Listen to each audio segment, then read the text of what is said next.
जय जय जय जय ओम।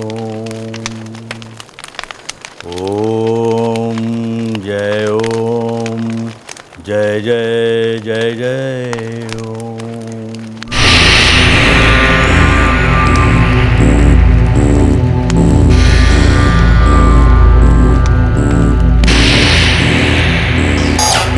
हमारा आशीर्वाद तुम्हारे साथ है। हमने तुम्हारे सारे दोष दूर कर दिए।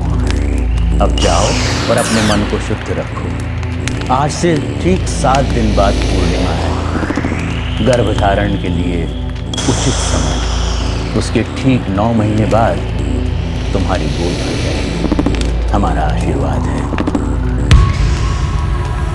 ओम जय ओम जय जय ओम।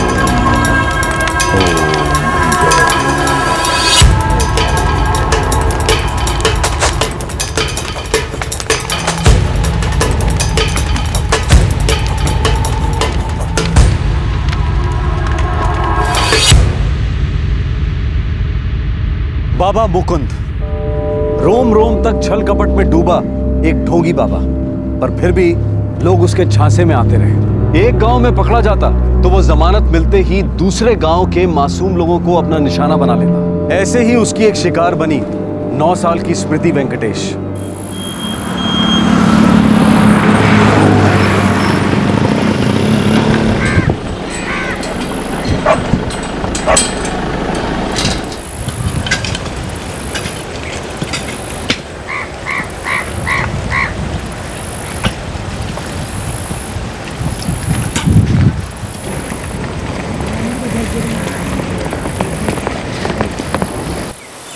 अभी थोड़े टाइम के लिए आ जाना स्मृति। आऊंगी पर शाम को, क्योंकि हमारा मुझे काम भी दिया करने को, तो वो खत्म कर जाऊंगी।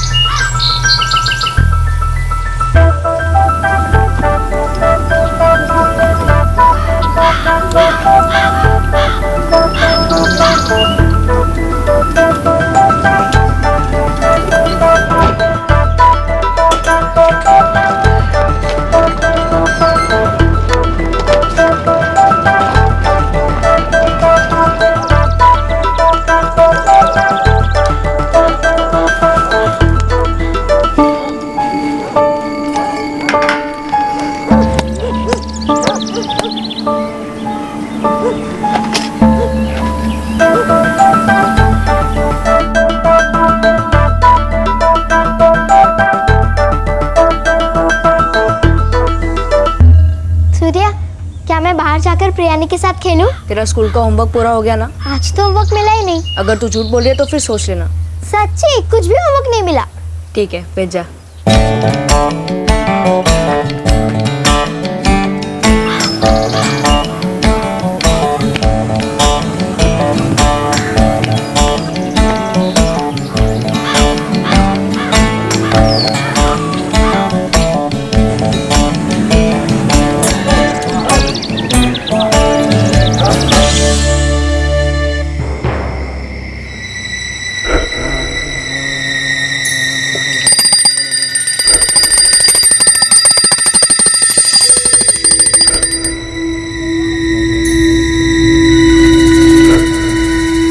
स्मृति अनंत सूर्या।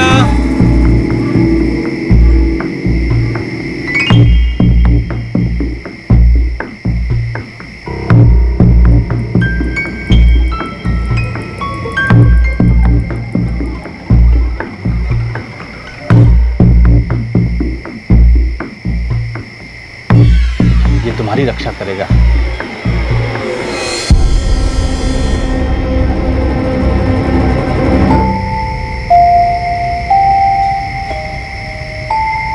क्या हम स्मृति को कल छोड़ आए?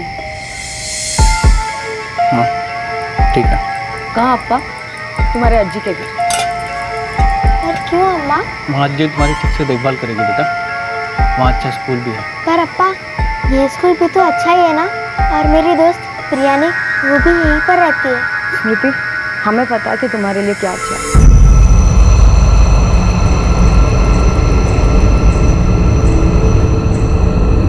स्मृति अब कभी वापस नहीं आएगी? वो मुझे नहीं पता। लेकिन अब वो वहीं पर स्कूल जाएगी। लेकिन स्मृति ने पहले कभी नहीं बताया। उसे भी कहाँ पता था, हमें भी इसके बारे में कुछ नहीं पता था। आज ही अम्मा अप्पा उसे ले गए।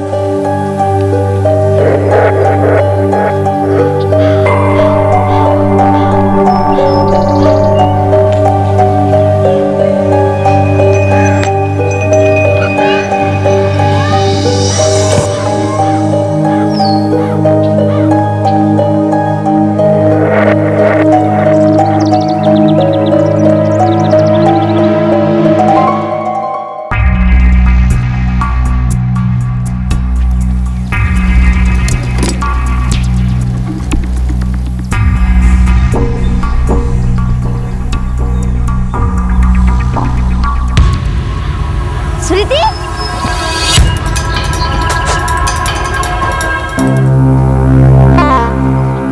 स्मृति तू कब आई? मैं कल ही वापस आई। मुझे तेरी बहुत याद आई। ना पढ़ाई करने में कोई साथ था, ना खेलने कूदने में। अब तो तू यही रहेगी ना? पता नहीं। तू अपने अम्मा पापा से बोलना कि तुझे यहाँ रहना अच्छा लगता है। हम रोज दोपहर को खेला करेंगे। आज शाम को तू खेलने को आएगी ना? पता नहीं, देखती हूँ। पर पहले घर का काम तो खत्म कर लूँ।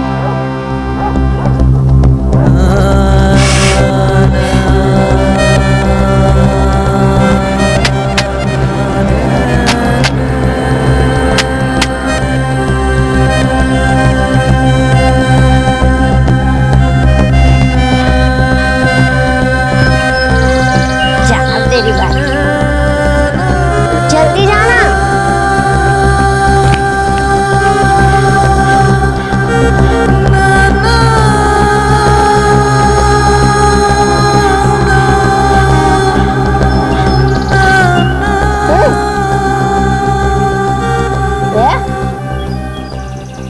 खाना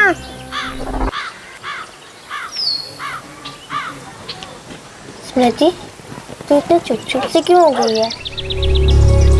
नहीं तो तुझे अब यहाँ अच्छा नहीं लगता?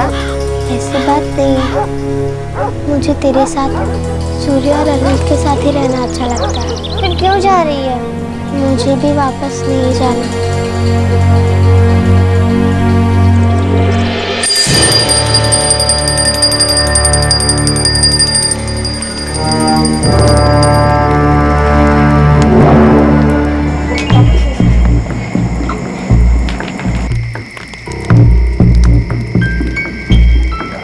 अम्मा, हाँ मुझे यहीं पर रहना है। देखेंगे। मुझे वापस नहीं जाना। स्मृति, तुम्हारे अप्पा बताएंगे कि तुम्हें क्या करना। कृतिका, स्मृति, अनंत, सूर्या।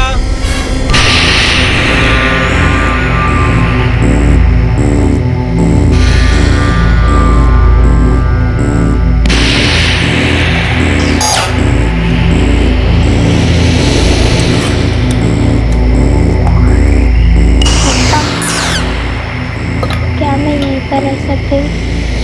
मुझे अनंत, सूर्या और प्रियानी की बहुत याद आती है।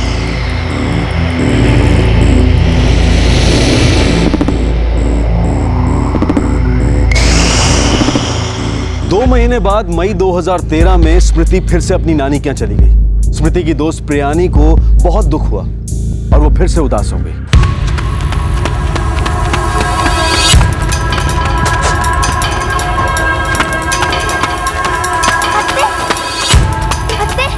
हाँ प्रियानी। स्मृति क्या दोबारा से चली गई? हाँ प्रियानी। पर वो क्या इधर नहीं रह सकती? नहीं, वो अपने अज्जी के घर अच्छे से रह रही है।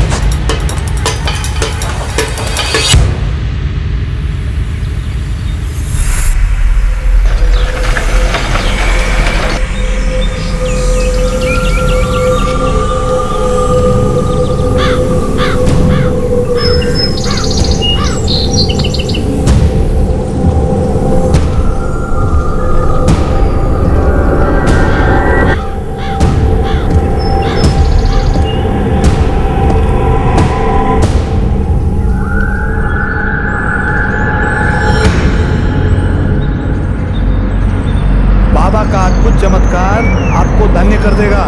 आपके घर में सुख समृद्धि की बारिश होगी। 24 तारीख को बाबा का दर्शन करने जरूर आना। जय बाबा।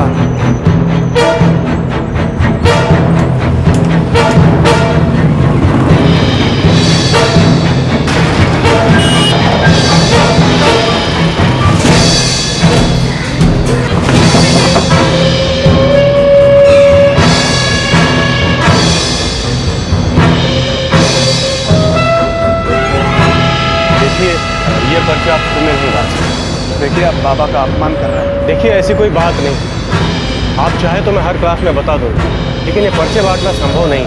लोकल अथॉरिटीज़ को अगर पता चला तो बहुत मुसीबत होती है। तो ठीक है, हर रोज हर क्लास में इनके बारे में बताएं। जी मैं ज़रूर बताऊंगा।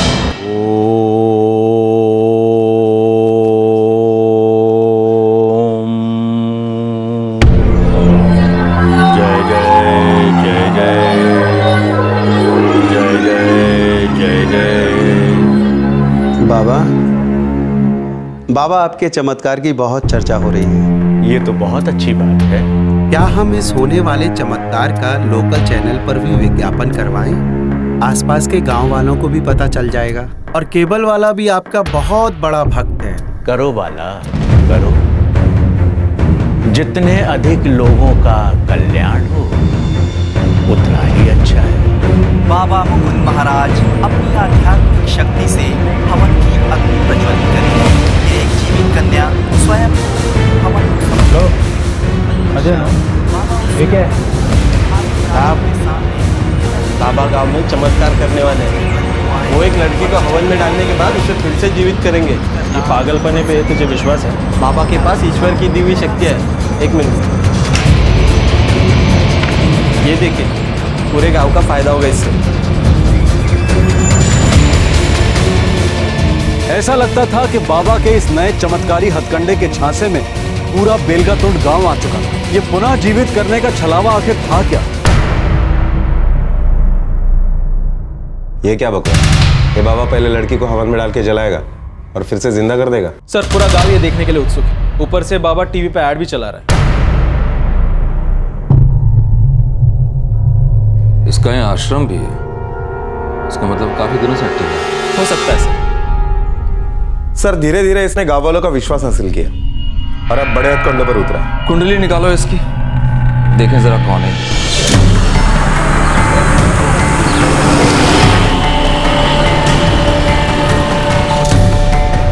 सलाम साहब, ये बाबा मुकुंद कोई साल भर से यहाँ पे है।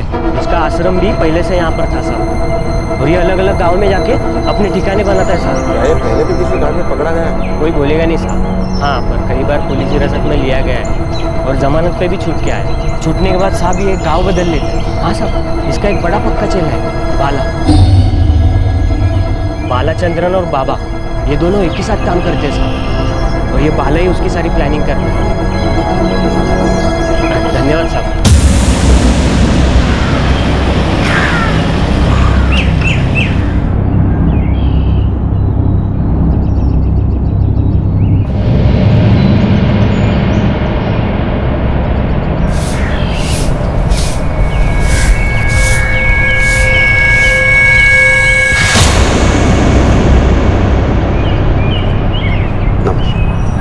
पूज्य बाबा जी अभी ध्यान में है, वो आपसे नहीं मिल सकते। जी कोई बात नहीं, मैंने तो बाबा जी के चमत्कार के बारे में सुना था, तो बस उनको मिलने चला आया। आप दान देना चाहते हैं? जी जी, लेकिन मैं ये जानना चाहता हूँ बाबा आखिर में क्या चमत्कार करने वाले? क्या बाबा सच में किसी लड़की को हवन कुंड में डालने वाले? बाबा के पास दैवीय शक्तियाँ हैं। बाबा स्वयं देवता स्वरूप है। वो किसी भी मृत व्यक्ति को पुनर्जीवित कर सकते हैं। लेकिन ये कौन सी लड़की है जिसके साथ बाबा ये चमत्कार करने वाले? देखिए, बाबा के बहुत सारे भक्त हैं। जो लड़की बाबा के प्रति सबसे ज्यादा आस्था रखेगी, बाबा उसी को अपना वरदान दे देंगे। लड़की को जिंदा करेगा? लगता है इसके पीछे कोई बड़ा रैकेट है। मुझे भी लगता है सर। आश्रम में लड़कियां हो सकती हैं, बाबा कोई और चक्कर नहीं हो सकता है सर। हमें तुरंत कुछ एक्शन लेना चाहिए। उस बाबा को गिरफ्तार करना चाहिए। वैसे भी वो जो कुछ कर रहा है वो कानूनन अपराध है, जुर्म। Let's go.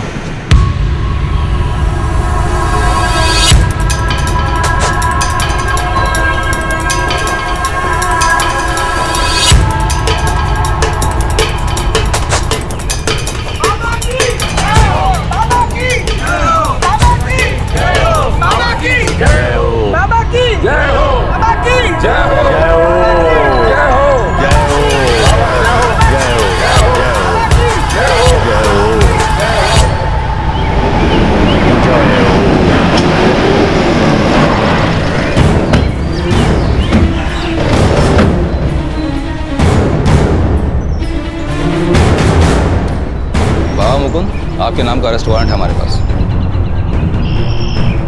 तो तुम बाबा की जासूसी करने आए थे?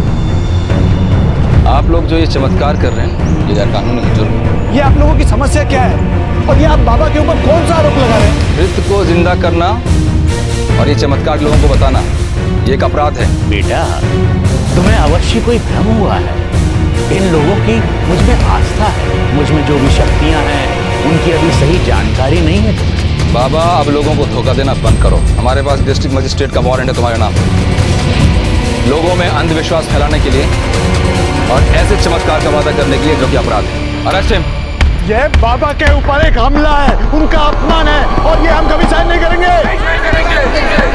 आप लोग हमें गोली चलाने के लिए मजबूर ना करें। नहीं करेंगे हम साहब। एक मिनट, गोली चलाने के लिए मजबूर ना करें। देखिए, आप लोग बाबा के साथ ऐसा व्यवहार करके अपने लिए मुसीबत खड़ी कर रहे हैं। बेटा, तुम लोग मुझसे दूर ही रहो, उतना ही अच्छा है, वरना अनर्थ हो जाएगा। मुझे स्पर्श करते ही तुम सब भस्म हो जाओगे बेटा। पुलिस! हाय हाय! पुलिस! हाय हाय! पुलिस! हाय हाय! पुलिस! हाय हाय! अगर आप लोगों का ये सब इसी तरह से चलता रहा तो हमें और पुलिस फोर्स बुलानी पड़ेगी। लेके चलो। Come on. बाबा को छोड़ दो!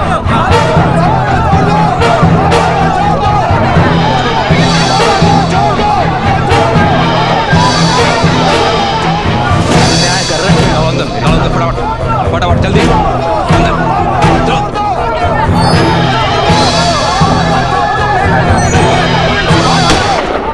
आप लोग सामने से हट जाइए वरना मैं किसी के बारे में कुछ नहीं सोचूंगा। चलो।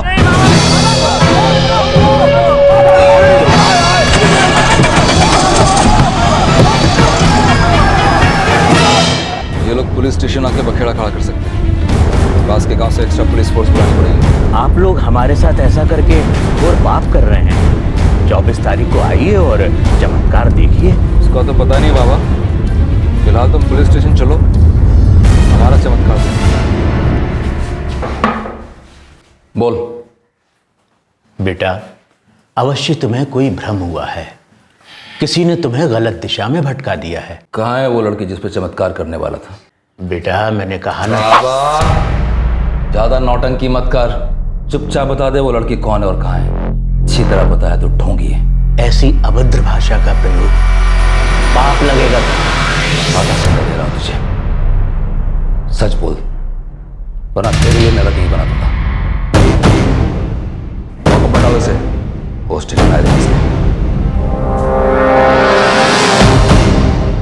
कौन थी वो लड़की जिसके साथ बाबा ये चमत्कारी ढोंग करने वाला था? क्या वो लड़की आश्रम में ही थी या वो लड़की कहीं और से आने वाली थी?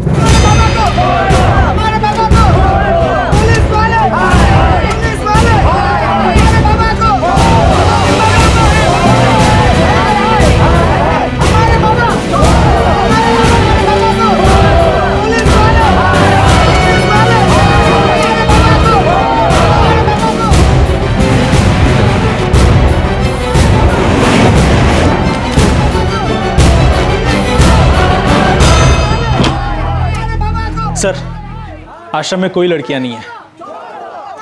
बाबा ने कहीं छुपा के रखी होगी।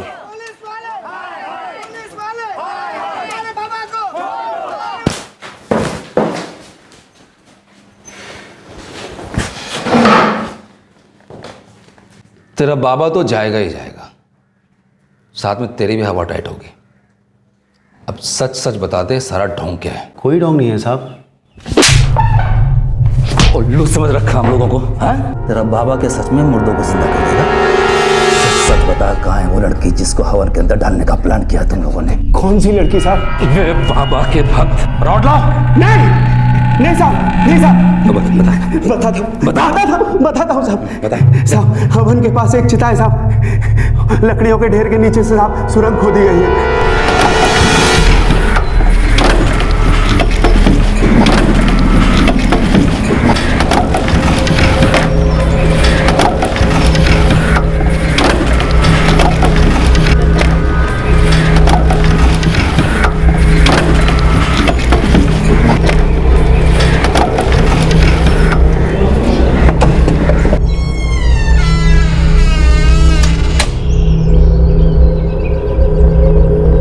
वो सुरंग कहाँ जाती है? एक कमरे में वहां से पलंग के नीचे से एक रास्ता निकलता है बाबा के कमरे की ओर।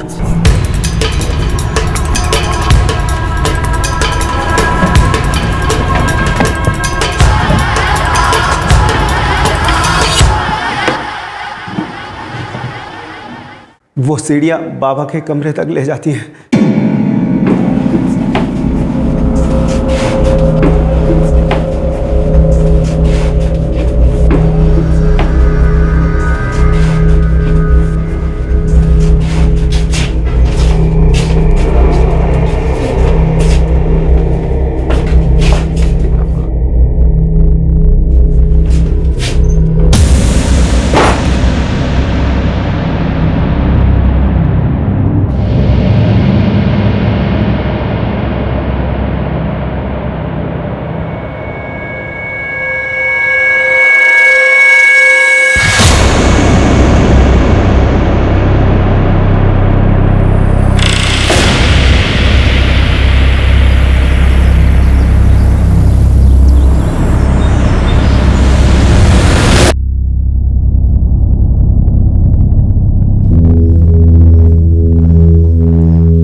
लगता है ये वही लड़कियां जिन्हें बाबा अपने ढोंग के लिए इस्तेमाल करना चाह रहा था। देखो,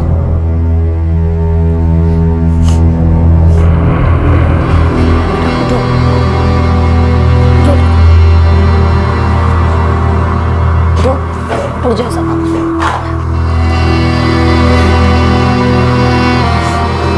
अब जाकर समझ में आया सर, इस बाबा का चमत्कार क्या है। इन बच्चों को सुरंग के जरिए निकालकर फिर उन्हें ही जिंदा दिखाता है ये। इन लड़कियों की हालत काफी खराब है।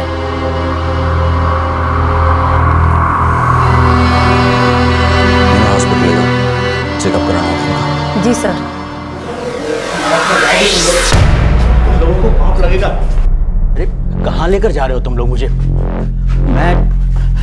मैं तुम सबको श्राप दूंगा, तुम सब लोग नरक में जाओगे। ऊपर ईश्वर बैठा है, वो सब कुछ देख रहा है। ये फ्रॉड बाबा, चुप। तेरी पोल खुल चुकी है। अब मुझे ये बता कि तू जो करतब करने वाला था वो कैसे करने वाला था? और ये तीनों लड़कियां कौन हैं? वो मेरी भक्त हैं, मेरी पूजा करती हैं। तेरी तरह नहीं है। मैं तुझे श्राप दूंगा, श्राप। पहले तू मेरा तो इंस्टेंट श्राप ले ले।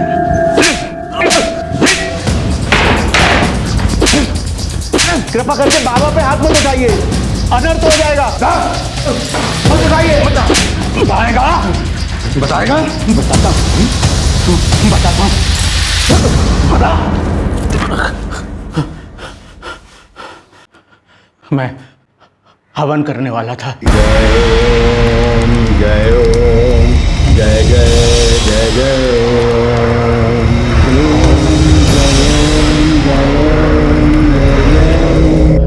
एक लड़की को लकड़ियों पर लिटाकर फिर उसके ऊपर से चिता बनाने वाले थे।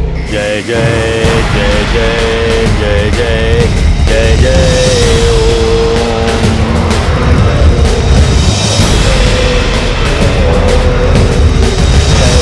जय जय ओम, ओम जय ओम, जय जय जय जय ओम, ओम जय ओम, जय जय जय जय ओम, ओम जय ओम, जय ओम। वो लड़की नीचे से निकल जाती। ऐसा करने के लिए हमने उसे पहले से सिखा रखा है।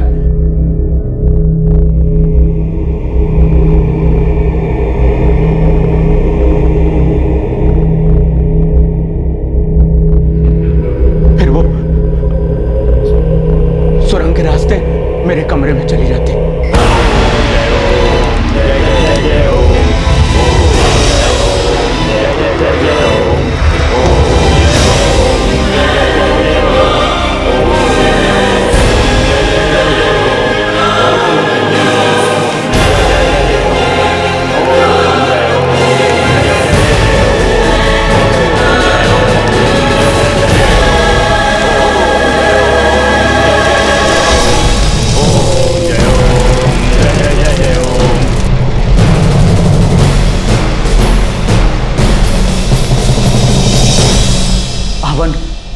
फिर भी चलता रहता। जय जय जय जय ओम, जय जय जय जय ओम। बाला मेरे कमरे में चला जाता और लड़की के चेहरे और बदन पर कालिक लगा देता ताकि लगता कि लड़की जल गई है और दोबारा से जिंदा हो गई है।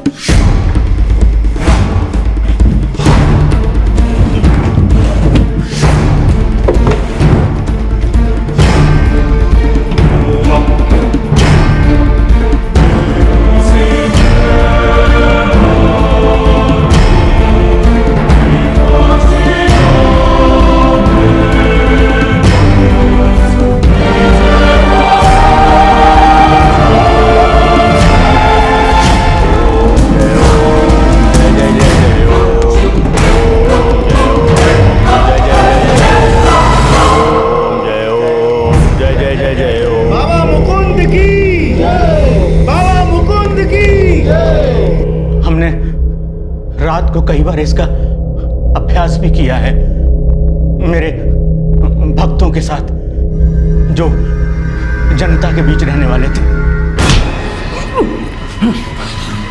बहुत बड़ा ढोंगी है तू, बहुत बड़ा।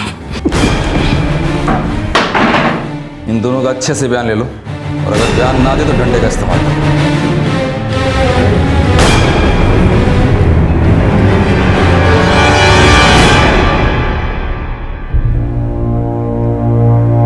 सर ये स्मृति वेंकटेशन है,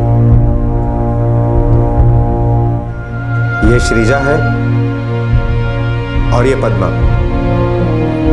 सब ठीक है, कोई चोट वगैरह का निशान नहीं है, पर काफी वीक है। लगता है काफी दिनों से इन्हें कुछ खिलाया नहीं है। इनसे बात हो सकती है? जानना चाह रहा था ये लोग वहां पहुंचे कैसे। अब कल बात कर लीजिए, आज इनकी हालत उस लायक नहीं है, बहुत घबराए और थके हुए।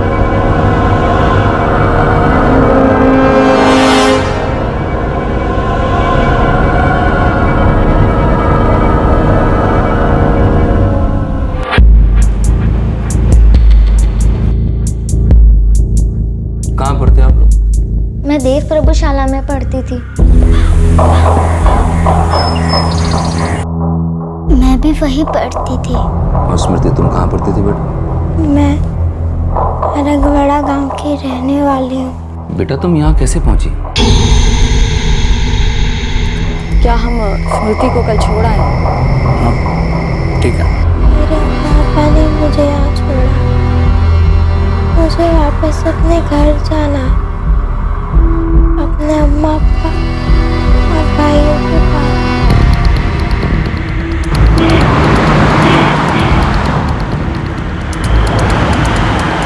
श्रीजा और पद्मा को उनके माँ बाप ने इस स्कूल में भेजा था सर। जिस स्कूल को वो ढोंगी बाबा फंड करता है। लेकिन स्मृति के माँ बाप ने उसे खुद बाबा के आश्रम में क्यों छोड़ दिया? पापा, पापा, पापा, घर में पुलिस आई है। वो लोग आपको और अम्मा को घर पे बुला रहे हैं।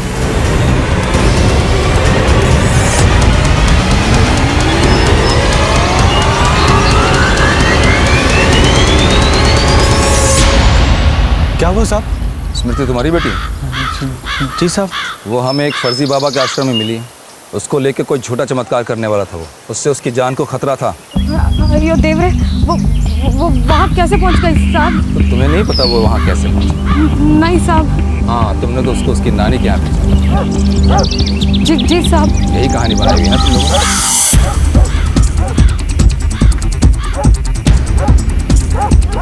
सब लोगों को ये बोल के बेवकूफ़ बनाया हुआ है कि स्मृति नानी के यहाँ गई है। नहीं साहब। क्या? कहाँ है स्मृति? क्या हुआ उसे? वो अपने नानी के घर नहीं है? नहीं बेटा, स्मृति के अम्मा पर झूठ बोल रहे हैं। नहीं नहीं साहब, हम क्यों झूठ बोलेंगे साहब? तो वो छोटी सी बच्ची झूठ बोल रही है। तुम दोनों ने खुद उसे ढोंगी बाबा को सौंपा था।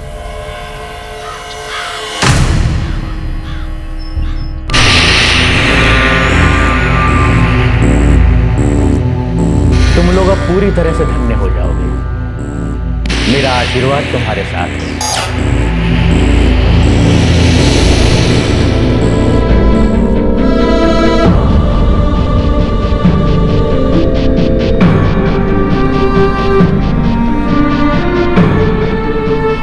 तुमने अपना वादा पूरा किया गीतिका।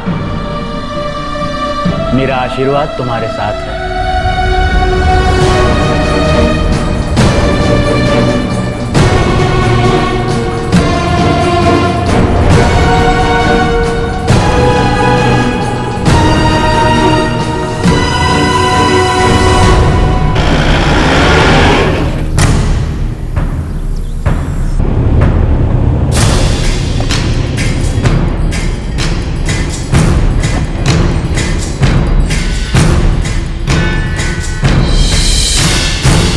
सूर्य आनंद अम्मा अप्पा।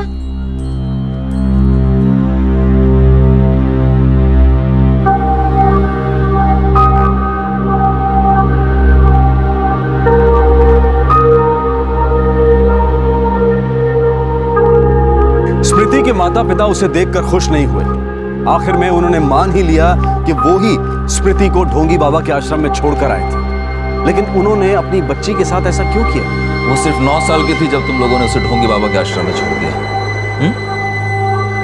ये सोचा भी नहीं कि उसके साथ कुछ भी हो सकता है आश्रम में।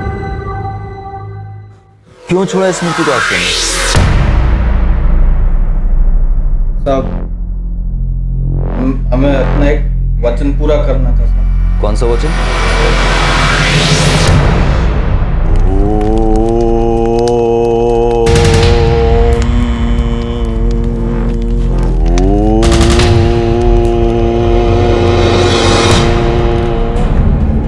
मैं माँ नहीं बन पा रही थी साहब, तभी मेरी दोस्त ने कहा बाबा से मिलने को, और फिर हम दोनों चले गए नल्लाकोटा गांव बाबा से मिलने। और बाबा ने हमें आशीर्वाद दिया साहब।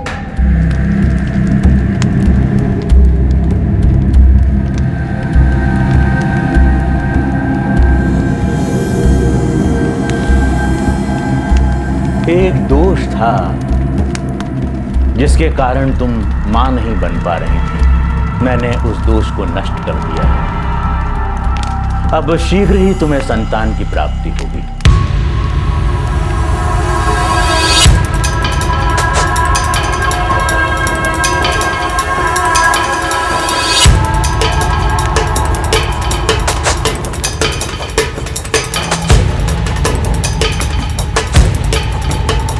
मैं समझ सकता हूं तुम लोग गरीब हो, इसलिए मैं तुमसे दक्षिणा नहीं लूंगा,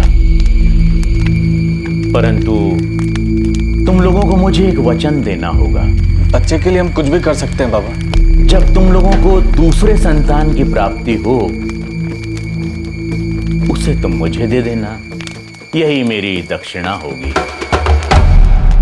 तुमने बाबा को दूसरा बच्चा देने का वादा किया था। इस बात को 12 साल गुजर चुके। तुम्हारे 3 बच्चे हैं। अब स्मृति के साथ ऐसी बेवकूफी करने की क्या जरूरत थी? ईश्वर में भक्ति और श्रद्धा रखने के बाद भी हमारा समय ठीक नहीं चल रहा था साहब।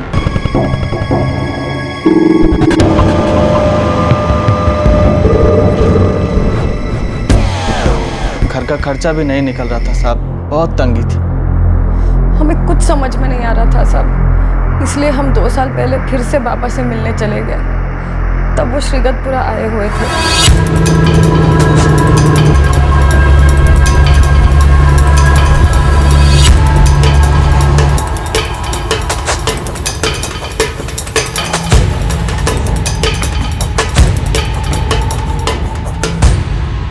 साफ सी बात है, तुम लोगों को कठिनाई तो होनी ही थी। बाबा कृपया हमारी मदद करो। कुछ लोग ऐसे होते हैं जो बाबा के उपाय बताने के बावजूद भी नहीं समझते। बाला, याद है तुम लोगों को, तुमने अपनी दूसरी संतान मुझे देने का वादा किया था। जब तुम लोगों को दूसरे संतान की प्राप्ति हो, उसे तुम मुझे दे देना। यही मेरी दक्षिणा होगी। तुम लोगों ने सोचा भी कैसे कि बाबा से किया वादा तोड़कर तुम लोग सुख से रह पाओगे? गीतिका, कितनी संतान हुई तुम्हें? बाबा 3। अपनी दूसरी संतान को बाबा की सेवा में अर्पित किया। तुम्हारी दूसरी संतान हमारी है। यदि वो तुम्हारे पास रहेगी तो श्राप बन जाएगी, यदि मेरे पास रहेगी तो तुम्हारे लिए सुख समृद्धि का कारण बनेगी।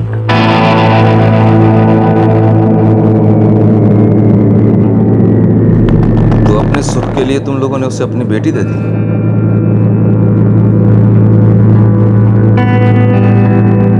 तुम्हारे पड़ोसी से पूछा हमने, उनसे भी कहा था तुमने कि स्मृति नानी के घर।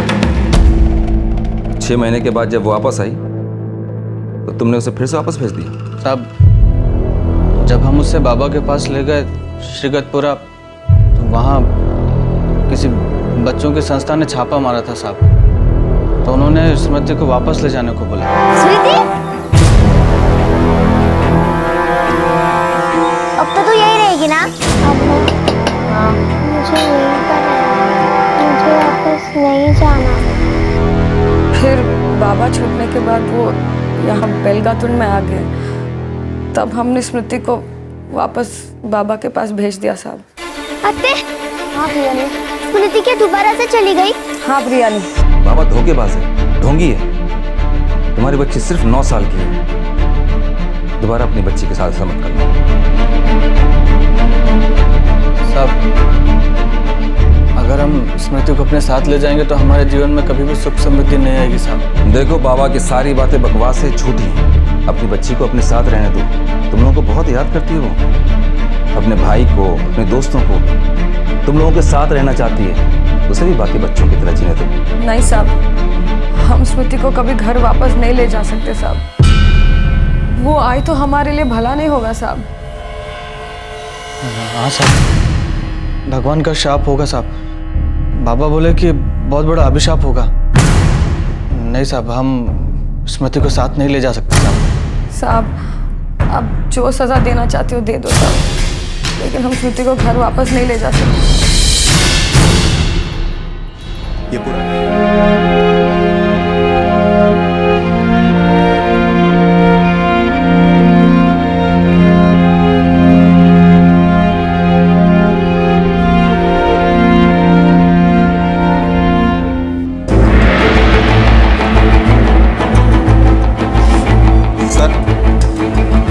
बाबा का और उसके चेले का काला चिट्ठा मिल चुका है। सर, इस बाबा मुकुंद का असली नाम रंगराजन मुकुंद है और इसके चेले का नाम बालचंद्रन है। ये पुराने दोस्त हैं, पहले आवारागर्दी किया करते थे। अब लोगों को ठगने का एक नया तरीका इन लोगों ने ढूंढ निकाला। इतने सारे केसेस चल रहे हैं लोगों के ऊपर, फिर भी लोगों को बेवकूफ बना रहे हैं, नोट छाप रहे हैं। लोग ऐसे ढोंगियों के चक्कर में आ जाते हैं सर, और इसीलिए हमारा देश ऐसे ढोंगियों से भरा पड़ा। चाइल्ड केयर कमेटी को फोन किया? सर, वो कल आ रहे हैं। हमें स्मृति को बताना होगा।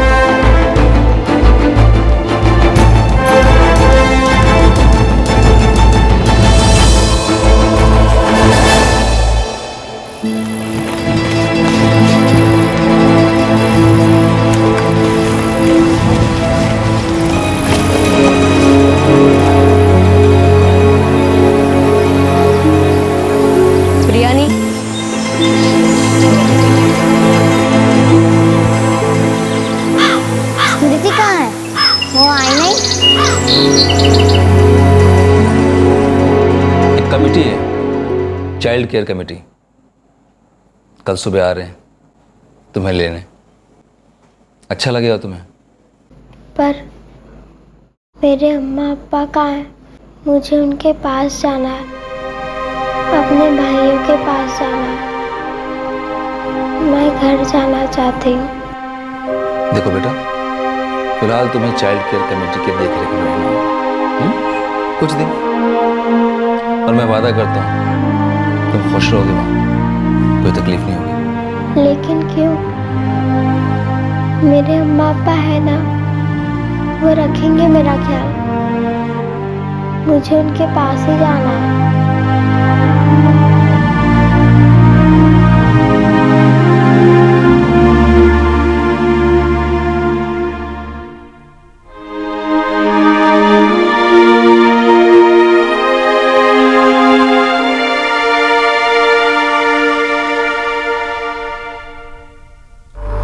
धोखेबाज बाबा और उसके चेले पर गैर कानूनी तरीके से बंदी बनाने के लिए आईपीसी की धारा 342 और 10 या उससे अधिक दिनों के लिए गैर कानूनी तरीके से बंदी बनाने के लिए धारा 344, किसी महिला के खिलाफ आपराधिक बल का प्रयोग करने के लिए धारा 354B, हत्या की कोशिश के लिए धारा 307 और किसी के मन में दैवीय प्रकोप का भय पैदा करने के लिए धारा 508, गलत तरीके से बंदी बनाने के लिए दफा 341, the prevention of children from sexual offence act, POCSO case section 11 और 12 के तहत चार्जेस लगाए गए हैं। दोनों अभी न्यायिक हिरासत में हैं। स्मृति के साथ बचाए गए बाकी बच्चे उनके परिवारों को सौंपे जा चुके हैं, लेकिन स्मृति चाइल्ड कमेटी की देखरेख में है क्योंकि उसके माता पिता ने उसे स्वीकार नहीं किया।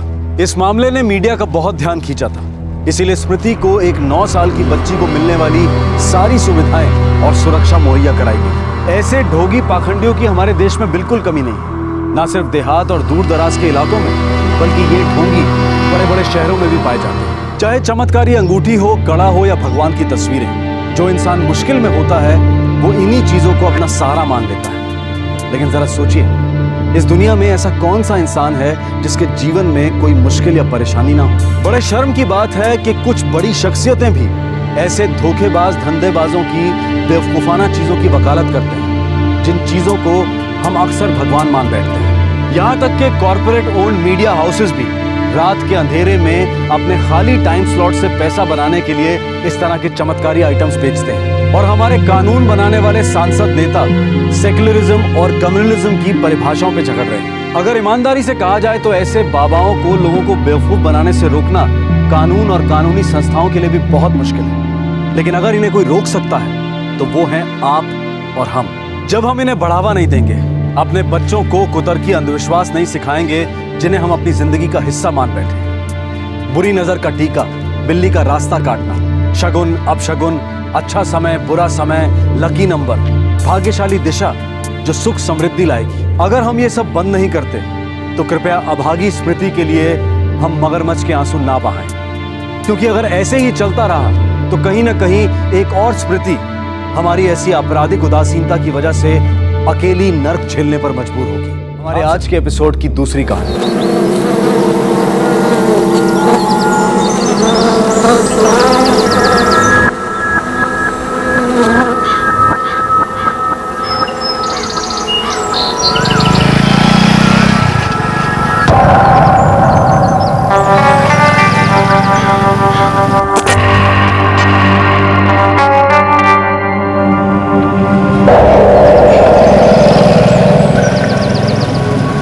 राजू, ये तो तुम्हारे बाबूजी का वकील रहे ना अवधेश जी, सब कुशल मंगल तो है ना? अर्जुन भैया, अरे ओ अर्जुन भैया, बड़े हो। अरे यार इतनी मुश्किल से तो आग लगी थी तो आगे चल रहा। अरे हमने वो वकील को देखा, क्या नाम है उसका, अवधेश के बाबूजी फिर खेत निपटाने के चक्कर में तो नहीं है? इतना बौखला कह रहे हो? उनके बेटे हैं, ये तभी को मिलाएंगे। और किस माई के लाल में दम है जो हमारे हक पे आगे डाले? फिक्र मत करो, बाबूजी हमको बेदखल नहीं कर सकते।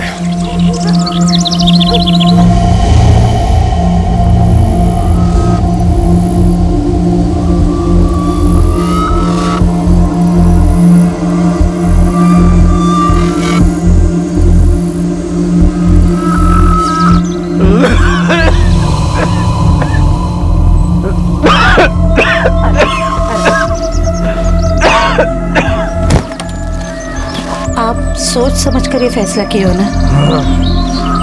बिल्कुल सोच समझ के।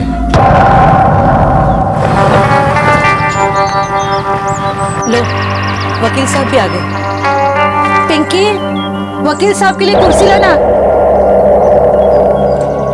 प्रणाम मनमोहन जी। प्रणाम वकील बाबू। रेनू को बोल दे चाय रख।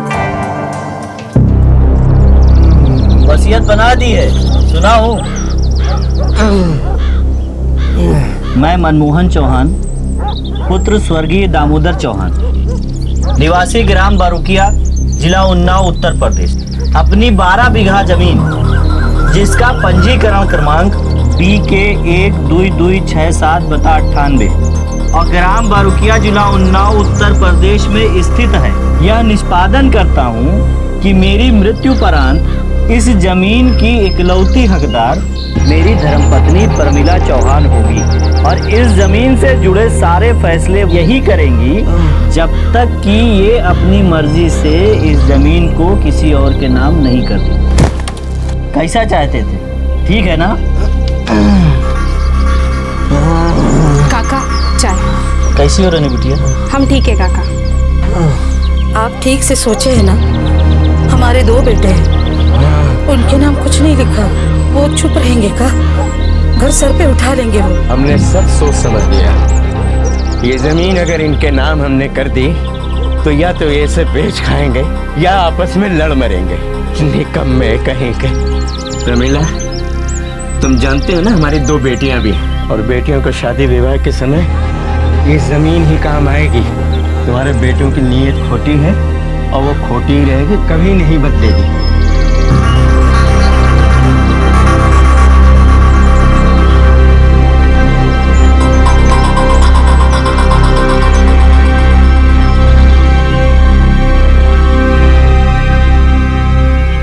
वसीयत, जमीन का बंटवारा अक्सर घरों में कलेश की वजह बन जाता है और खून के रिश्तों में भी दरार पैदा कर देता है। जो वसीयत छोड़कर जा रहा होता है उसे ये चिंता सताती रहती है कि उसके फैसले से सारे घर का भला होगा भी या नहीं। और अक्सर जो अपने आप को वसीयत का दावेदार मानते हैं वो कई बार उसे पाने के लिए अपनों का खून बहाने से भी नहीं चूकते।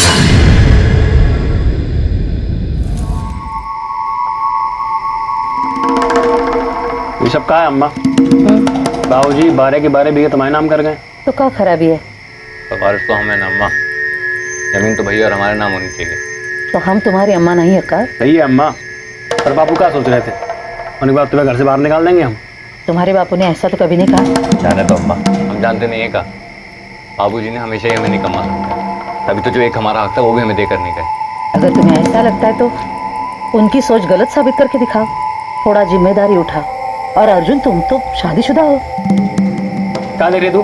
डाल तनिक जिम्मेदारी दिखा।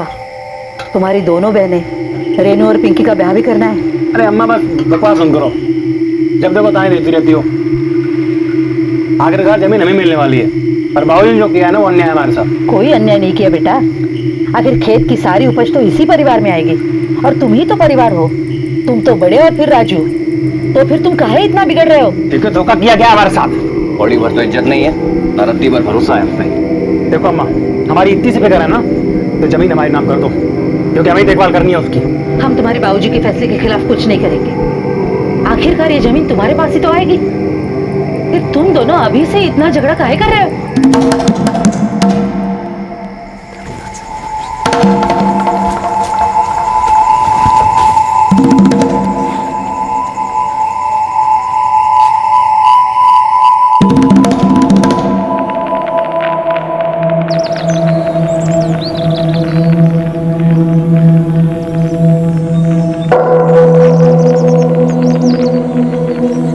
आपकी बेटी रेनू पसंद है।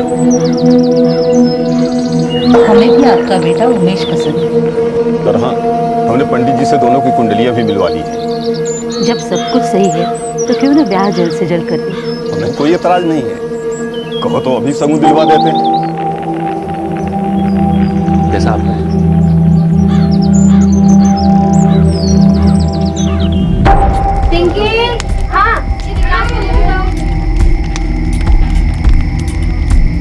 अम्मा, एक तो ब्याह का इतना खर्चा, ऊपर से लाख रुपया और।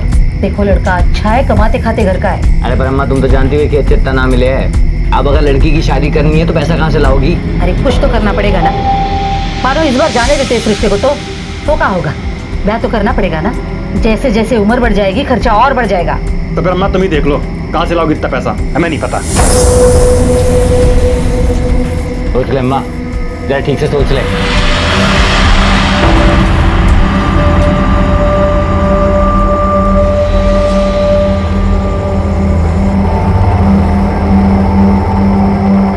एक लाख बड़ी रकम नहीं है प्रमिला जी, मगर ब्याज ज्यादा होगा।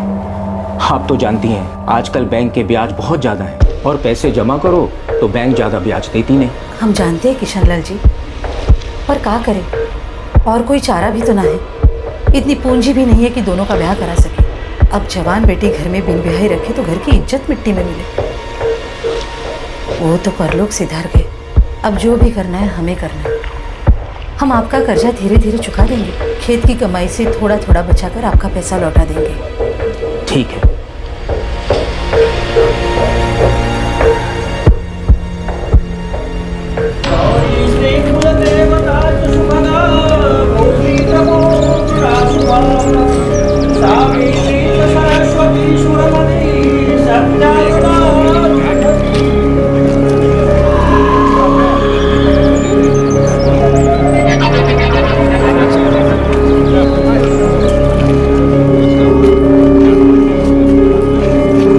अच्छा खर्चा किया है शादी में जीजा जी।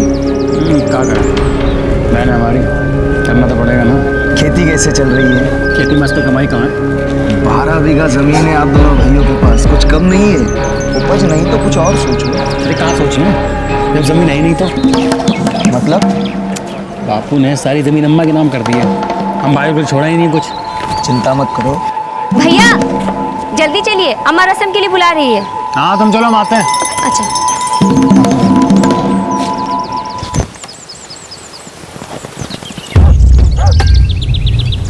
अरे विमला बेटी, कैसी हो? प्रमिला जी हैं घर में? हाँ हाँ, आप बैठिए, हम बुलाते हैं। कोई बात नहीं, आजकल में मुझे पैसे देने तो आना ही था। सिर्फ चिंता की बात यह है कि और देर होती जाएगी तो ब्याज बढ़ता जाएगा। पता है किशनलाल जी, आगे चल के ऐसा ना हो कि ब्याज इतना बढ़ जाए कि आप उसे चुका ही ना पाए। आखिर यही तो मेरा व्यापार है, इसी काम से तो मेरा घर का चूल्हा चलता है। आप भरोसा रखिए किशनलाल जी, हम आपके पूरे पैसे सूद समेत लौटा देंगे। जानते हैं आपसे 2 महीने मांगे थे और 4 महीने बीत गए, फिर हम लौटा देंगे। ठीक है, आप कहती हैं तो। नमस्ते।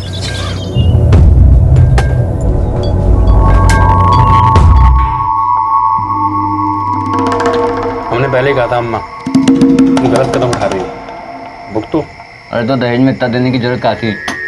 बात करती तो थोड़ा कम ज्यादा ना हो जाता? अब काहे बोल रहे हो? तब कोई मदद काहे नहीं की? तो हमसे कुछ पूछ के तय किया था, सारे फैसले तुमने खुद ही लिए थे। कर्जा लेने का फैसला भी तुम्हारे खुद का था। तो और क्या करते हम? तुम लोग काहे कुछ नहीं करते? अरे क्या करें और, इतना बन पड़ तो अपना करते हैं ना। सब्जी डालो भाभी। विकास, विकास चल अंदर चल, नहा ले बेटा। विकास, अले अले अले, कहाँ चले आ जा, नहा ले पहले, नहा ले मेरे बच्चे। काका देखिए, अगर आपको सही लगता है तो जमीन का एक टुकड़ा बेच दीजिए। कितने में बिकेगा 1 बीघा? 50-60 हज़ार रुपया तो मिल ही जाएगा, और हो सकता है 75 में भी निकल जाए। कोई खरीदार होगा तो बताइएगा, आपकी नज़र में कोई है तो।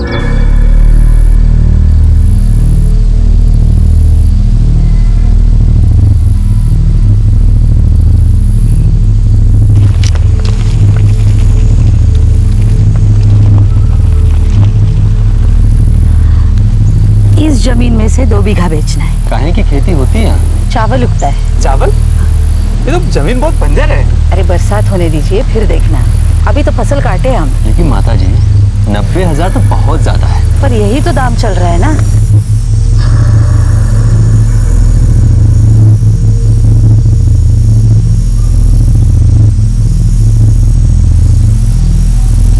ठीक है, पर 75 से 1 पैसा कम ना होगा। नहीं मतलब क्या है तुम्हारा?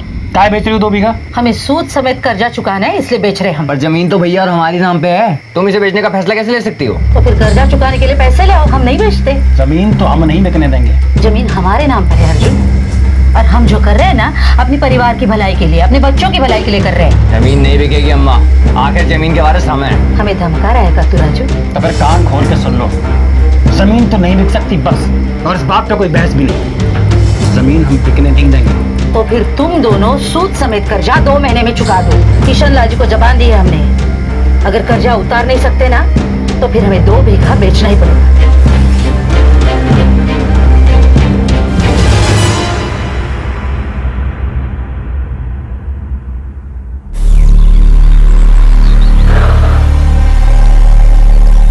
हमें अम्मा को को ये सौदा करने से रोकना होगा। तो भैया कर्जा चुकाने के लिए इतना पैसा लाएंगे कहाँ से? अरे ज़मीन हमारी है, पहले बाबू जी धोखा दे गए, अब अम्मा दे नहीं।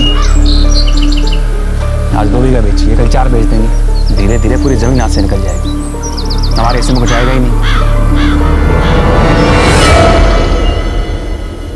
तो क्या करें भैया?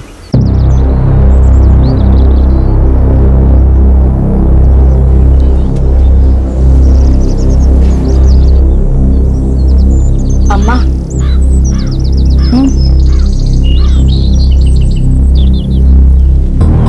तनी उनकी बात भी सुन लो, मतलब उन्हें भी जरा समझने की कोशिश तो करो। देखो बहुरिया, वो दोनों हमारी औलादे हैं, घर की जिम्मेदारी उन्हीं को उठानी चाहिए।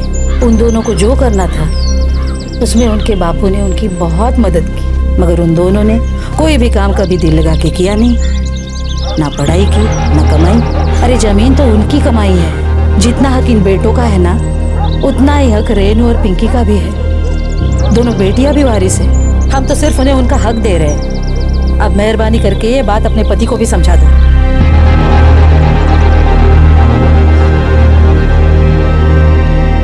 सुनते हो, अम्मा मान ही नहीं रही, वो कल बेरलपुर जा रही है जमीन के सौदे के कागजात पूरे करने।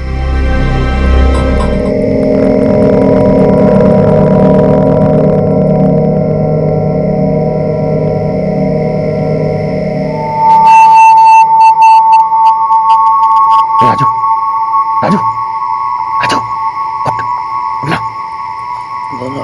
तुम सोते ही रहो, वहाँ जमीन हाथ से निकल जा रही है। चलो, जल्दी उठ, उठ, उठ, आजा। हमें अम्मा को रोकना होगा। अम्मा को?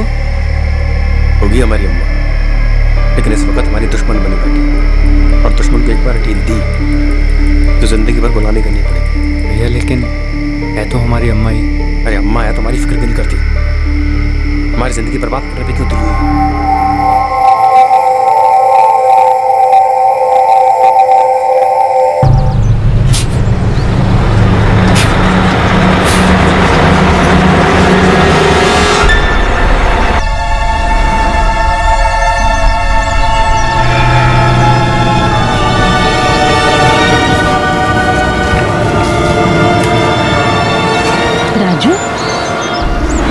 अर्जुन, हम तुमसे कहे थे अम्मा, जमीन तो नहीं बिक सकती। हमने तुम्हें 2 महीने दिए, पर तुम तो हाथ पे हाथ धरे बैठे रहे।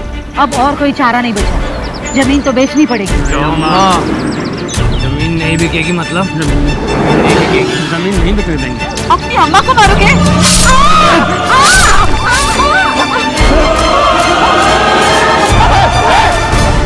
तो मर गई।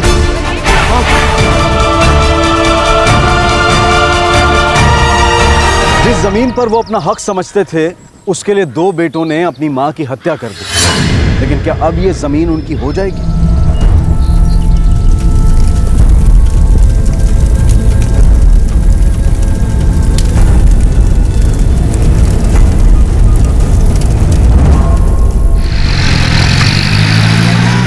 अपनी ही माँ का खून काहे कर दिया? अपनी बाप की माँ के नाम सारी जमीन कर दी, बेटों को कुछ दिया ही नहीं। अम्मा भी तो अड़ी हुई थी।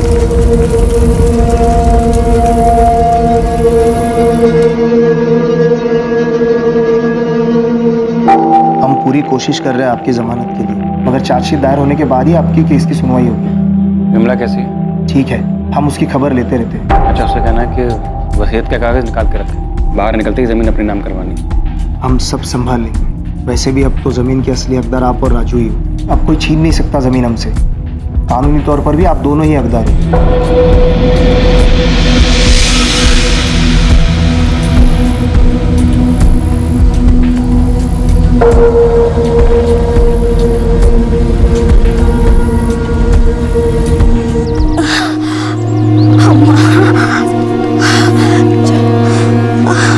हम अस्पताल निकलते हैं पिंकी, तुम बाद में आ जा।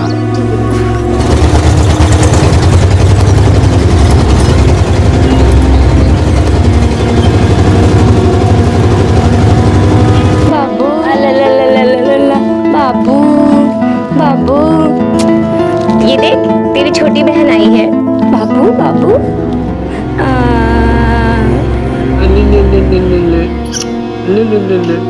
बिल्कुल शक्ल तुम पे गई। विकास बाबू क्या हाल है? अरे डर कहाँ रहे हो?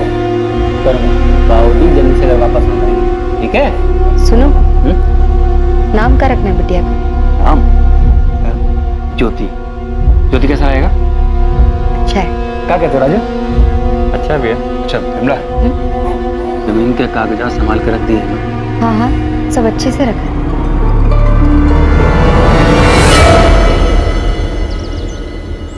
एक साल हुआ रहा दोनों को जेल में। 302 लगा है पवन, खून का केस है, इतना आसानी थोड़ा छूट जाएंगे। मुकेश जी, आप ही कुछ जतन करो। देखो, कोशिश करेंगे ही, बाकी भगवान के हाथ में है। नहीं नहीं मुकेश जी, ऐसे मत कहो। 8 महीने हुए हमारी बहन को बिटिया हो। अर्जुन जीजा है हमारा, बेटी से खेलने को तरस गया है। पवन तुम परेशान मत हो, हम कुछ करते हैं, जल्दी कीजिए।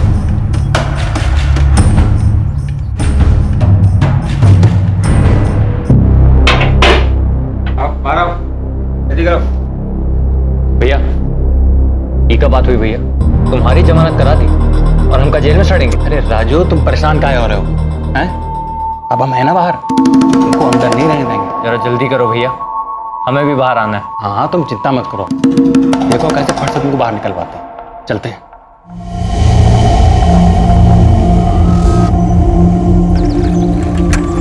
जो गांव वाले तुम दोनों को पकड़े रहे वो बैठे थोड़ी ना रहेंगे इस कोर्ट कचहरी के चक्कर में। देखना, वो उनके केस में कोई दम ही नहीं होगा।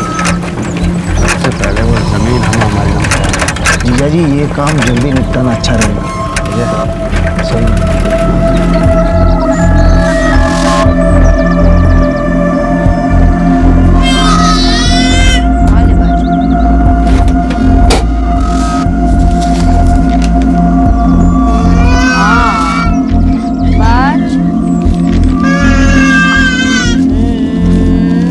विमला, मामा बाबू जी का मौत का प्रमाण पत्र किधर है? हाँ, वो वही अलमारी में ही तो था।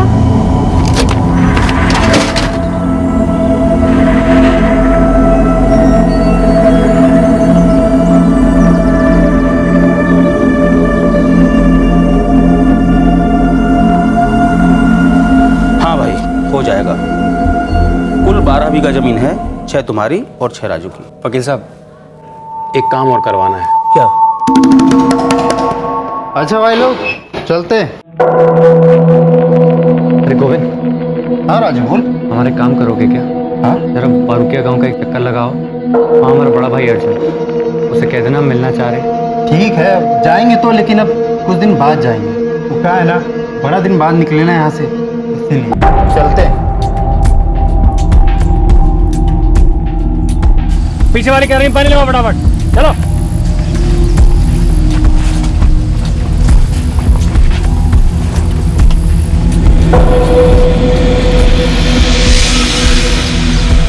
सुनो, वो गोविंद फिर आया था। कहा था कि देवर जी को आपसे मिलना है। चले जाएंगे, जमानत नहीं होगी तो हम क्या करें? हमारी जान के पीछे खड़ा हुआ। बहुत मुश्किल हो रहा है राजू। क्यों? खुद तो 5 महीने हो गए छूटे हुए, बाहर की हवा खाए हो। हमारे लिए तुमसे कुछ ना हो रहा। खून का मुकदमा है, कोर्ट की सुनवाई में बहुत खर्चा आता है। अरे वाह भैया वाह, क्या बात कही तुमने। तुम्हारा साला पवन पैसे वाला, तो खुद तो जमानत पे छूट गए हो तुम। भैया एक बात याद रखना, खून हम दोनों ने मिलके किया है और वो आधी जमीन हमारी है। कैसी कड़वी बातें कर रहे हो राजू? हम कोई मना किए तुमसे? मना नहीं किए तो छुड़ा दो हमें। अरे यार, तुम समझते नहीं हो, हमारी रिहाई के चक्कर में सुबह शाम चक्कर लगा रहे हैं, पैसा भी पानी की तरह बह रहा है। तुम ही बताओ कहाँ से लाए इतना पैसा? सोचे तुमसे बात करेंगे, पर पता नहीं भैया तुम्हारी समझ में आएगा कि नहीं आएगा। क्या बात? अगर पैसा हाथ में हो ना, तो तुम्हारी जमानत होने में टाइम नहीं लगेगा। सिर्फ तुम चाहो तो तुम्हारी जमीन का थोड़ा सा हिस्सा बेच देते हैं, हाथ में पैसा आ जाएगा, तुम्हारी जमानत हो जाएगी। अरे भाई हैं तुम्हारे, हम भी चाहते हैं तुम जल्दी आओ बाहर।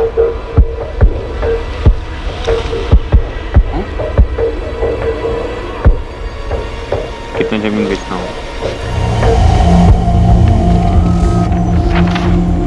भैया? ये कागज में कहाँ लिखा है कि कितना जमीन बेच रहे हो? अरे अब जितने पैसों की जरूरत होगी उतनी जमीन बेचेंगे ना, हैं? उससे से एक बिलान जाना नहीं बेचेंगे। जगह खाली छोड़ दीजिए।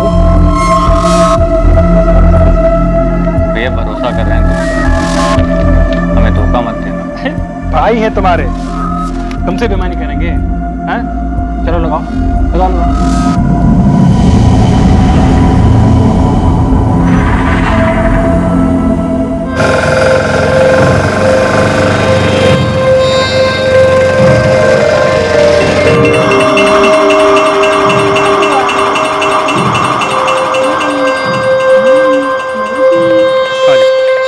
अरे विमला, गर्मा गर्म खाना लगाओ। हैं? इतने दिनों बाद राजू वापस आया है। अच्छा राजू, पिंकी के ब्याह की बात चल रही है। वो अपने उमेश जी है ना, रेनू के पति, उनके छोटे भाई बबलू के साथ। हमने ठीक नहीं किया। अरे काहे ठीक नहीं किया? अच्छा लड़का है, अपना उमेश जी का छोटा भाई है। वो पता, हम पिंकी के ब्याह की बात नहीं कर रहे।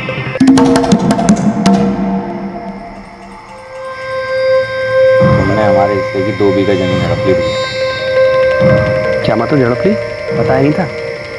जमानत के लिए जमीन बेचनी पड़ेगी। और बेची किसको? विमला भाभी के नाम करवा दी। देखो राजू, तुम्हारी जमीन कोई खरीद नहीं रहा था, ठीक है? और जमानत के लिए पैसे की जरूरत थी, तो बिमला के भाई पवन से ले लिए थे और उसी ने जमीन खरीदी और बिमला के नाम कर दी। खूब घुमा घुमा के बात कर रहे। 12 में से 6 बीघा तुम्हारे नाम, 2 भाभी के नाम, और हमारे हिस्से क्या है? ये 4 बीघा। अच्छा, आपने जेल से छुड़वाया कुछ नहीं? हाँ, अब तो तुम्हारी ये चाल नहीं समझ में आई ना, लेकिन अब समझ में आ रहा है सब। तुम हम पे जो है अनाप शनाप इल्जाम लगा रहे, लेकिन याद रखो भैया कि हम दोनों हैं भाई भाई और रहते एक छत के नीचे, समझे?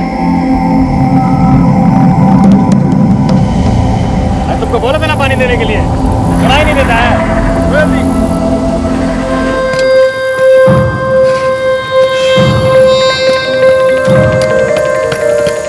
दोनों ने मिलकर अपनी मां को जमीन बेचने से रोकने के लिए एक प्लान बनाया और अपनी मां का खून कर दिया। लेकिन अब जाकर राजू को एहसास होने लगा था कि अर्जुन हर कदम पर उसका फायदा उठा रहा था और वो इसके बारे में कुछ नहीं कर पा रहा।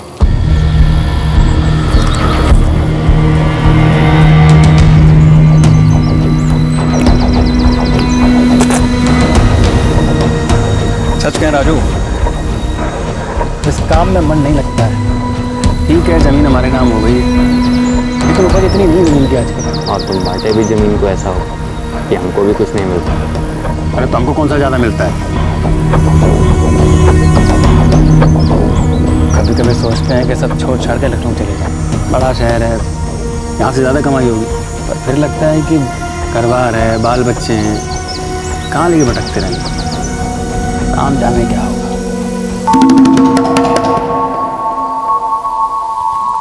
तुम बोलो, क्या सोचते हो?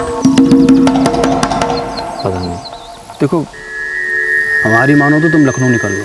अरे तुम अभी अकेली जान हो, घर बार का बोझ नहीं है, वहाँ चले जाओगे, 4 पैसे ज़्यादा कमाओगे, यहाँ बड़े बड़े सड़ते रहोगे। हाँ?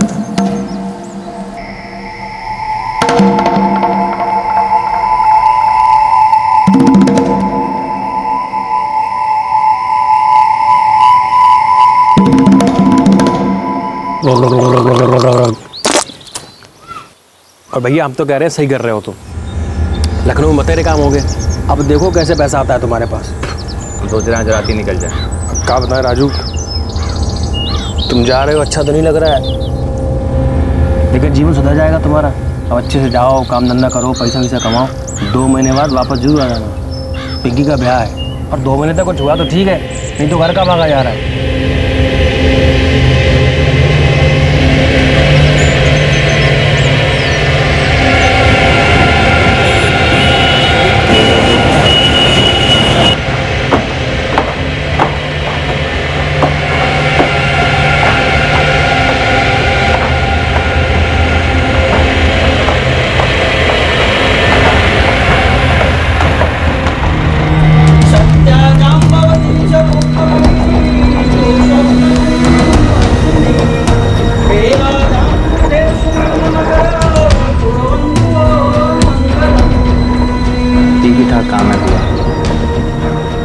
दिहाड़ी की मजदूरी और क्या।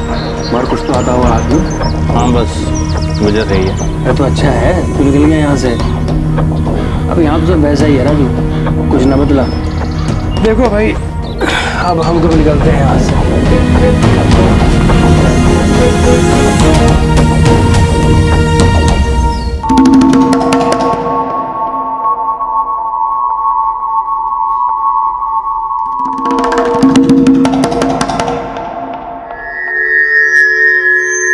चलिए ये हो गया, अब इसे रजिस्ट्रार ऑफिस ले जाइए और सौदा पक्का समझिए।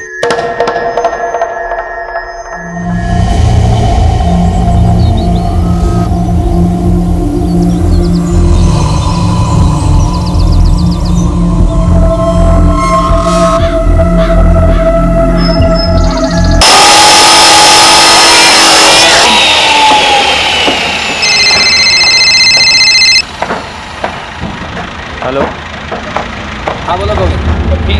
अरे कुछ ठीक नहीं है। तू सुनेगा तो तेरे पाँव तले जमीन खिसक जाएगी। क्या हो गया? अरे तुम्हारा भैया है ना, तुम्हारे हिस्से की जमीन बेच दी उसने।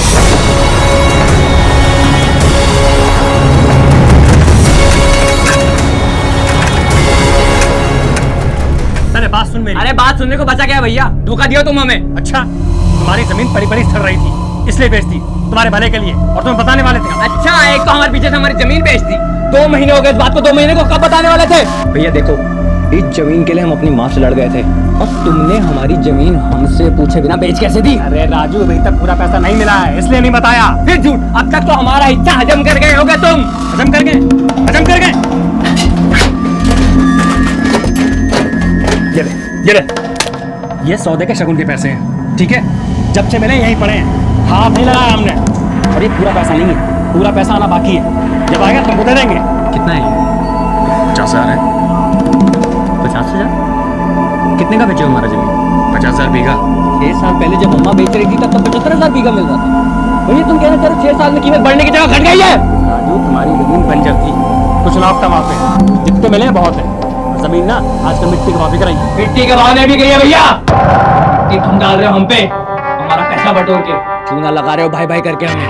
लेकिन हमें होने नहीं देंगे, याद रखना। तुझे अपने सगे भाई पे भरोसा नहीं है? अरे हटाओ अपना सगा सौतेला। और एक बात याद रखना भैया, चोर हो तुम, चोर। अगर हमें हमारा पैसा नहीं मिला 75,000 रुपया बीघा के हिसाब से, किसी को जमीन पे कदम नहीं रखने देंगे, हम बता रहे हैं। राजू, राजू, सुन तो मेरी बात, सुन। भाई जमीन का ये भाव चल रहा है, बहुत धोखा खा लिया भैया, और नहीं। आखिरी बार कह रहे हैं, हमें हमारा पूरा पैसा दे दो, वरना ठीक नहीं होगा। अरे राजू, तुम समझते नहीं हो, जिनको जमीन बेचे हैं ना, उन्होंने 1 महीने का टाइम मांगा है बकाया देने के लिए। जैसे हमारे हाथ में पैसे आएंगे ना, तुम्हारे हाथ में रख देंगे। और सोचो, इतने पैसे से क्या कुछ नहीं कर पाओगे। 5 साल तक घिसाई करोगे ना, तब भी इतना पैसा नहीं कमा पाओगे, समझे? और बैंक में रख दोगे तो जिंदगी भर ब्याज खाओगे।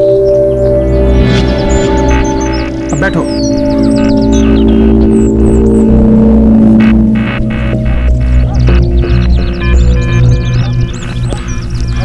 और तुमको काहे लगता है कि हम तुमको धोखा दे रहे हैं?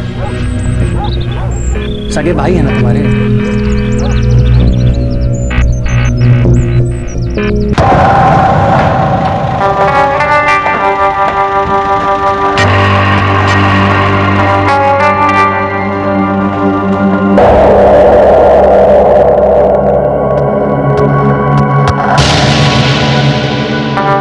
भैया 2 महीना हो गया, पैसे का कुछ हुआ? अभी तक पूरा पैसा मिला नहीं है राजू। हाँ, जब तक पूरा पैसा नहीं मिलेगा तब तक जमीन पर हाथ नहीं रखने देंगे, तुम चिंता मत करना।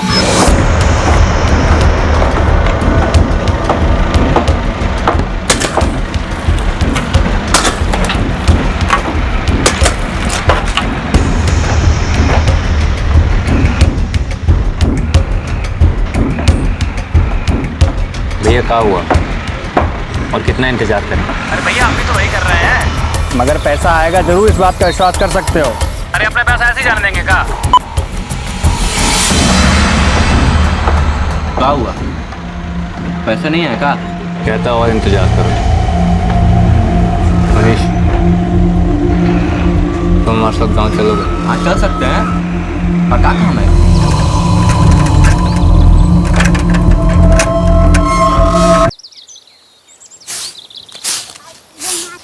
विकास, ये क्या कर रहे हो तुम लोग?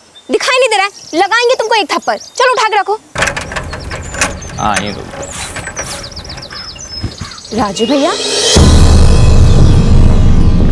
अरे प्रणाम। पिंकी तुम यहाँ? हाँ, परसों ही आए हैं, हफ्ते भर के लिए। अच्छा अच्छा, बढ़िया किया, बहुत दिन हो गए थे। ये हमारा दोस्त है। नमस्ते, आइए अंदर।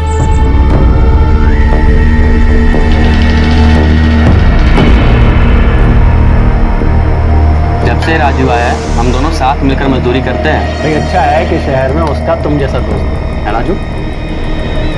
तुम भी शादी ब्याह का सोचो।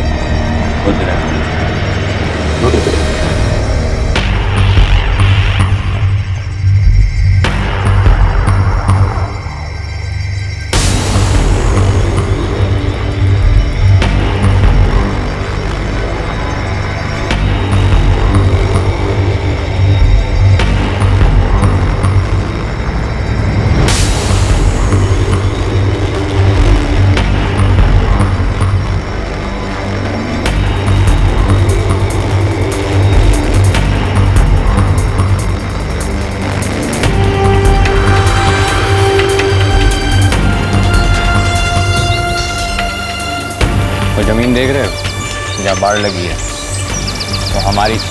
तुम्हारे भैया ने अपनी जमीन वैसे की वैसे रखी है और तुम्हारी बेच दी।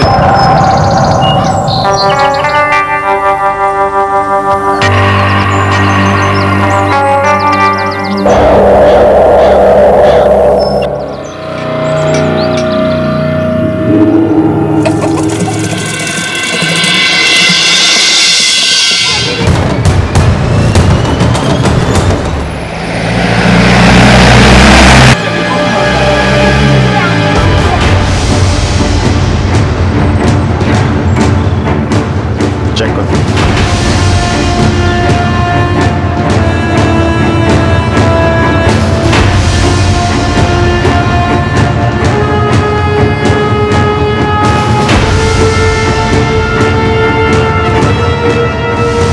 सर, घर में तो कोई नहीं है मगर किसी ने अलमारी लूटी है। लेकिन अर्जुन का छोटा भाई राजू, उसका दोस्त और उसकी छोटी बहन पिंकी तो यहीं थे। कल रात भी यहीं थे? जी हाँ साहब, हमने कल रात को उन सबको यहीं देखा था। साहब, इस आदमी ने उन तीनों को देखा, राजू, पिंकी और राजू का दोस्त, तीनों को। हाँ साहब, मैं सुबह सुबह उन तीनों को रेलवे स्टेशन पर छोड़ करके आया हूँ। कितने बजे? 6:30 बजे। साहब राजू सुबह सुबह हमारे घर पे आया और हमको नींद से उठा करके ले गया।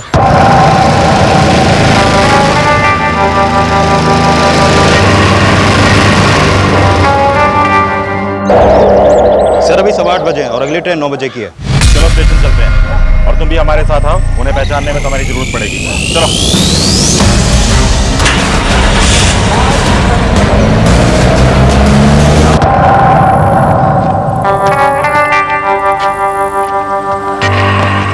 बजे से पहले कोई ट्रेन नहीं है क्या? अरे हमें आने में देरी हो गई, सुबह 6:45 की एक ट्रेन और थी।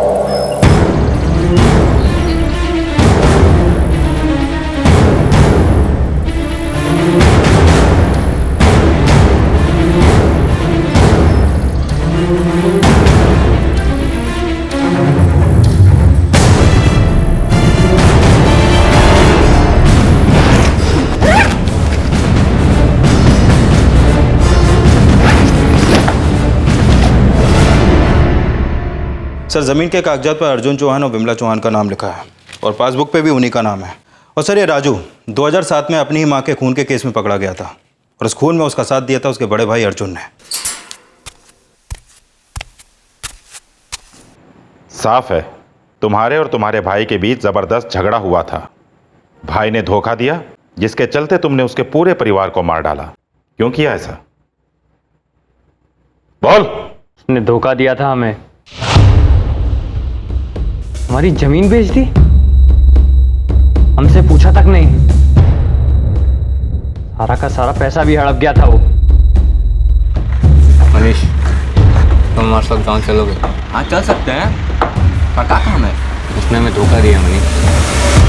इस जमीन के लिए हमने अपनी सगी माँ को मार डाला ताकि जमीन हमारे नाम हो जाए, और उसने हमें जेल में सड़ाया। हमारे हिस्से के 6 बीघे में से 2 बीघे ले लिए। हम यहाँ पे कमर तोड़ के मेहनत कर रहे हैं और उसने हमारी बाकी की बची ज़मीन भी बेची, पैसा भी खा लिया।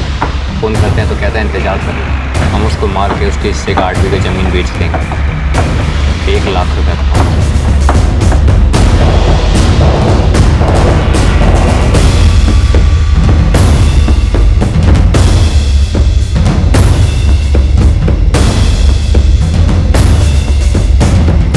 राजू कैसे करे, तेरी बहन यहाँ पे सोई हुई है।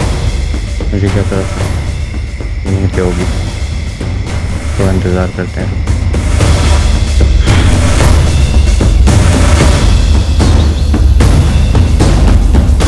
मनीष, आज रात काम करना। कैसे? तेरी बहन जा रही है क्या?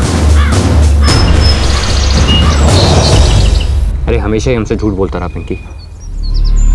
पहले कहता था कि ज़मीन हम दोनों की है, लेकिन जब जेल से निकला ना, सब सोच समझ के निकलता, झूठ पे झूठ बोलता रहा। पहले टुकड़ा टुकड़ा करके हमारी ज़मीन बेच दी और बाद में सारी बेच खाई। लेकिन भैया, हम ये काम में आपका मदद नहीं कर सकते हैं। 8 बीघा ज़मीन है, 8 बीघा। हमें हमारा सिर्फ 5 बीघा चाहिए, बाकी का 3 बीघा तुम रख लेना। हमें हमारे 1 बीघे के पैसे मिल चुके हैं और मनीष को भी हम अपने हिस्से से दे देंगे। क्योंकि पिंकी, अगर ईमानदारी से हमारे में बंटवारा होता ज़मीन का, तो रेनू को, तुमको, अर्जुन को और मुझको 3-3 बीघे मिलते कि नहीं मिलते ना? तुम सोचिए, तुम्हारा वही 3 बीघा है। 3 बीघा ज़मीन कम नहीं है तो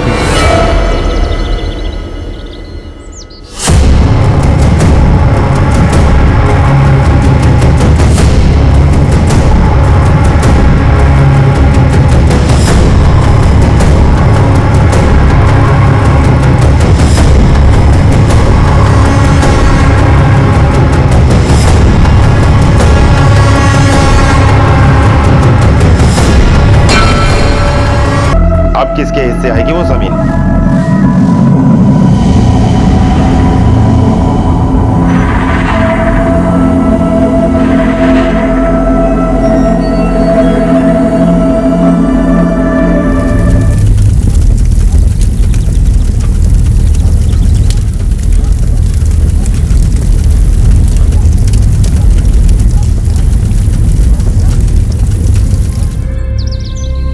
हमारे 2 बेटे हैं, उनके नाम कुछ नहीं लिखा।